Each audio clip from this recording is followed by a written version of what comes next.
vídeo, a gente vai apenas ter uma ideia geral de como é a prova do Enem, seu estilo, a composição. Em outros vídeos, a gente vai detalhar, fazendo comentário de área por área da prova do Enem.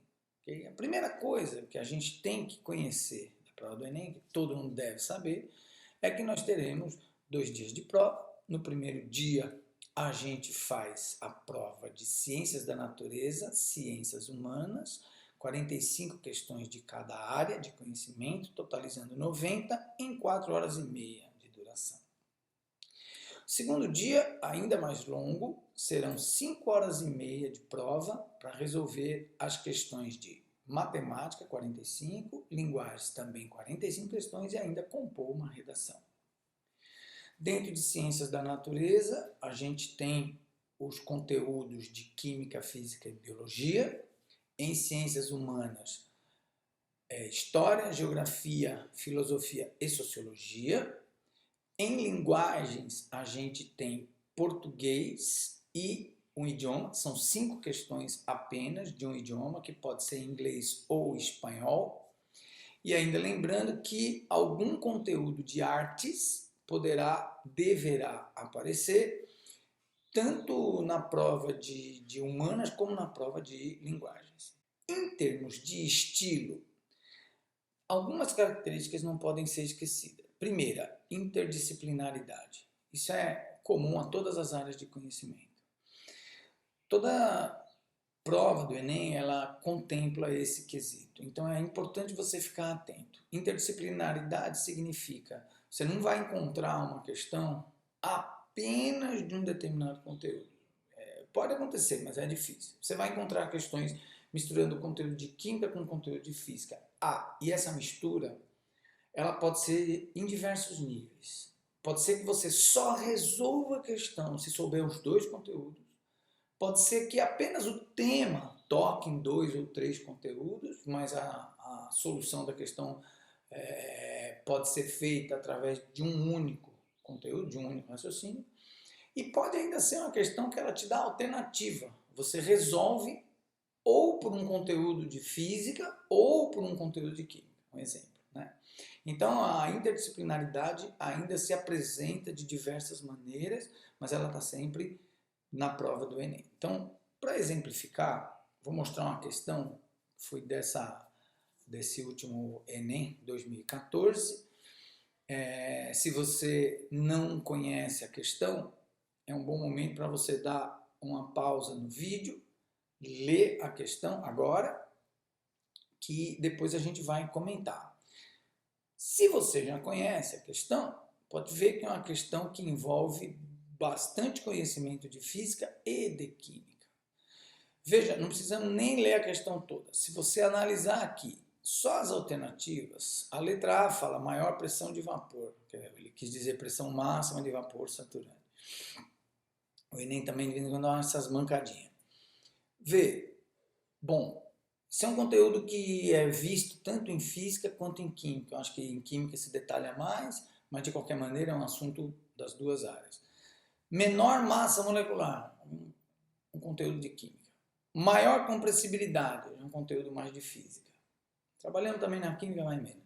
Energia de ativação, cinética, pura Química.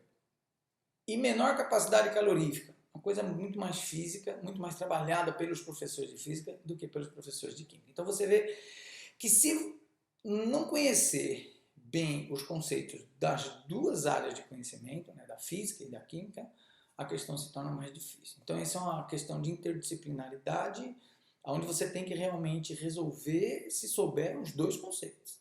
Tá?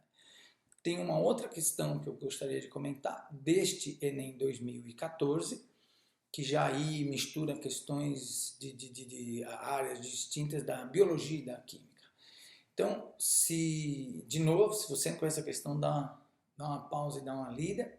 Se você conhece, é só observar que essa é uma questão interdisciplinar que você pode resolver usando o conhecimento da biologia, você aprende lá com o professor, nos ciclos biogeoquímicos, da desnitrificação, ou você pode resolver pelo seu conhecimento de NOx, de reação de oxidação e redução, que você normalmente aprende em química. Então, é um bom exemplo de uma questão que você pode resolver com um aprendizado de biologia ou com um aprendizado de química.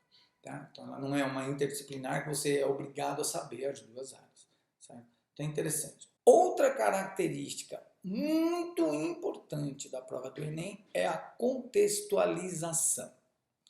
Acabou aquele negócio de você ter questões, o cara pede um negócio puramente químico, só por pedir. Dê a geometria do metano. Isso não interessa mais.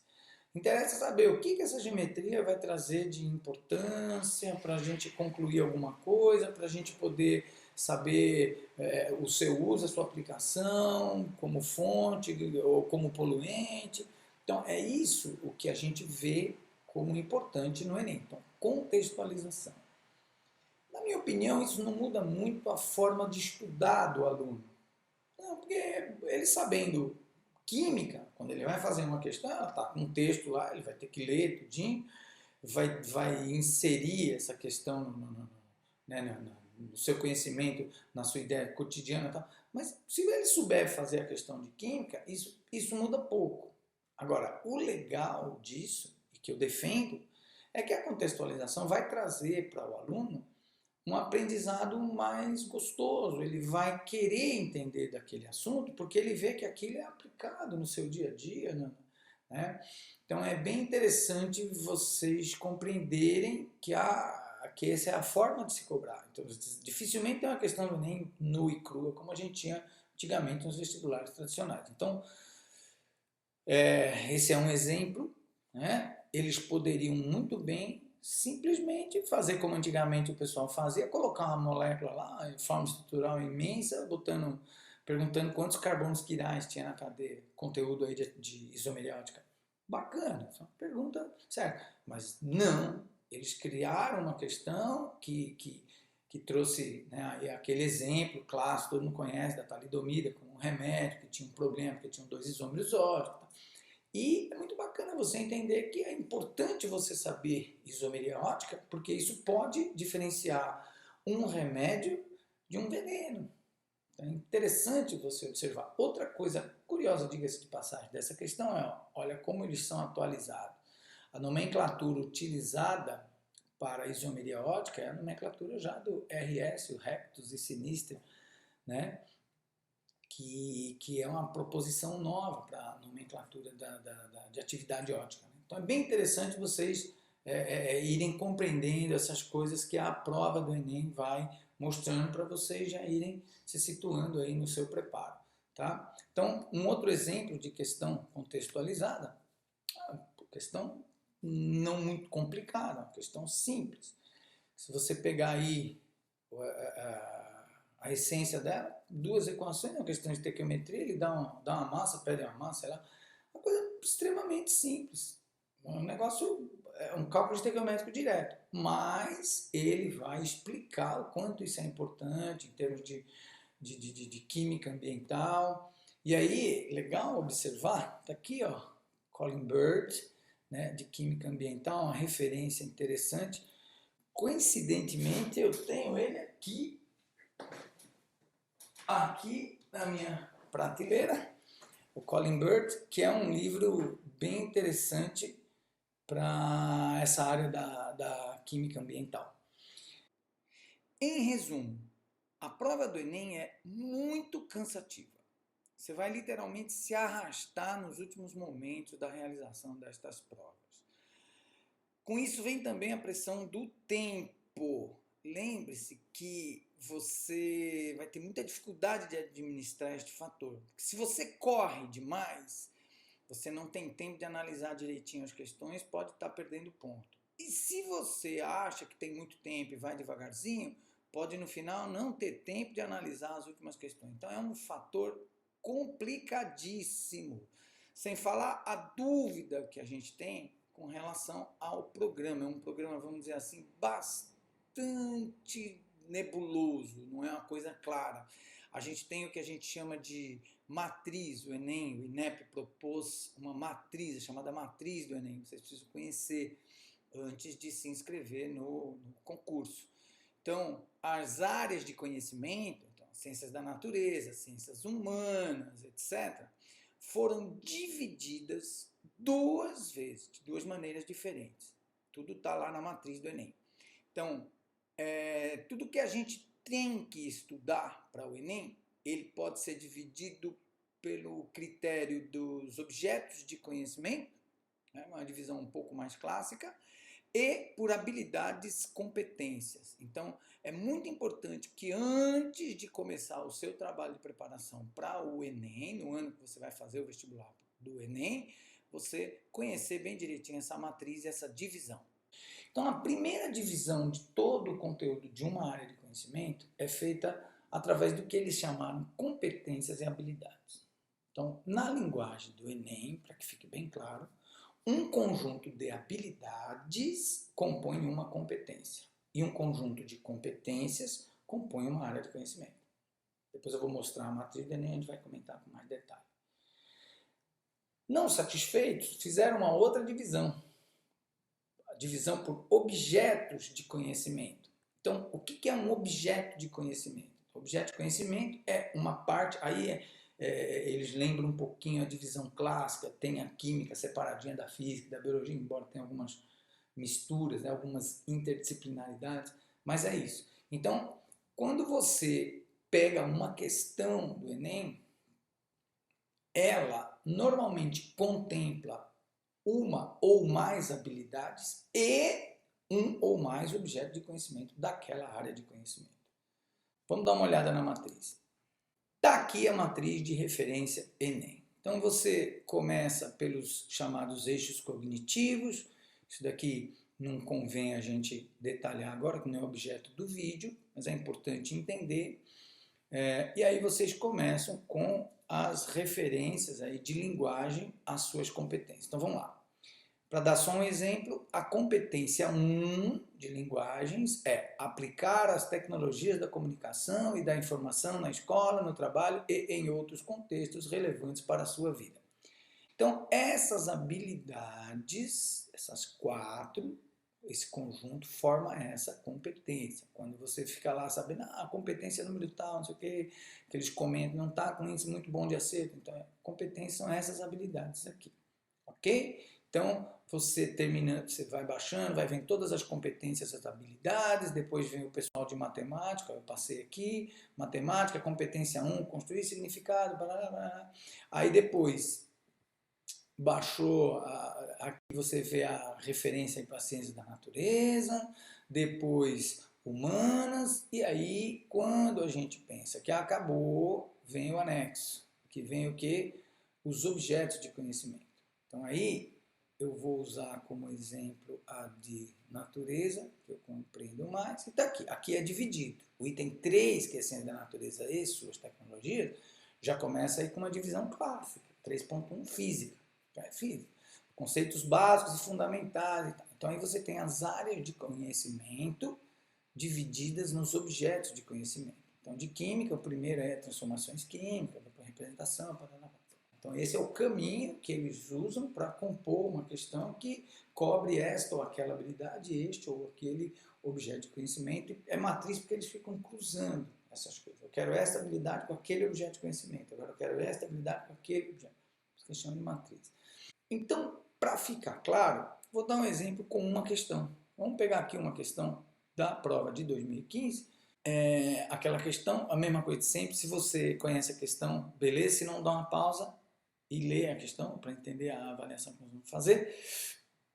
Mas é uma questão que fala sobre a poluição térmica, um assunto, né, bem importante. E a gente poderia classificar essa questão, segundo a matriz do Enem, em algumas habilidades e em alguns objetos de conhecimento, só para fazer um exercício. Então vamos dar uma olhadinha lá. Pronto. Em termos de objeto de conhecimento, então, bem simples.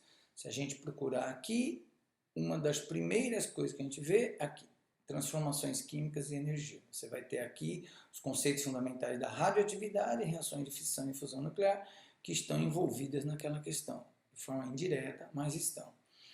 Então já tem um objeto de conhecimento. se a gente olhar relações da química com as tecnologias, a sociedade e o meio ambiente.